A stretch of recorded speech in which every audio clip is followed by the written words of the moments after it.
नमस्कार मैत्रिणींनो, बघा ही जी पफ बाई आहे, या पफ बाईची आपल्याला उंची कशा प्रकारे घ्यायची हे मी तुम्हाला आज दाखवणार आहे. कारण मला याची कमेंट आली होती की उंची कशा प्रकारे घ्यायची ते दाखवा एकदा.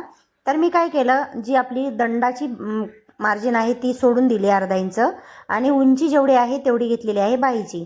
आता इथं मला 9 इंचाची उंची पाहिजे होती म्हणून मी 9 इंच घेतली आणि 2.5 इंचाची कॅप हाईट दिली. त्यानंतर दंडघेर 5 इंच आहे म्हणून 10 इंच आहे म्हणून मी 5 इंच घेतला हाफ आणि 32 इंचाची छाती असल्यामुळे मी चौथा भाग घेतलेला आहे 8 इंच आणि 2 इंच शिलाई मार्जिन. त्यानंतर आता आपल्याला इथं पफ घ्यायचा आहे. त्या पफसाठी बॉक्स करून घेत आहे मी 3 आणि 3 इंचाचा आणि त्याला अशा प्रकारे गोल शेप देऊन घेत आहे.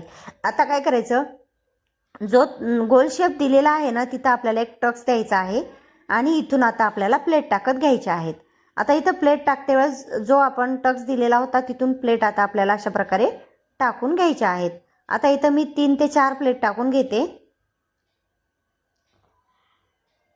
त्यानंतर दुसऱ्या बाजूला आता जो मध्य काढलेला आहे बाईचा त्याच्या दुसऱ्या बाजूला आपण जो टक्स टाकलेला होता तिथपर्यंत अशा 3 प्लेट टाकून घ्यायच्या आणि त्याचा मध्य काढून घ्यायचा आणि अशा प्रकारे उंची बाईची तयार करायची आणि बाई तयार करून घ्यायची.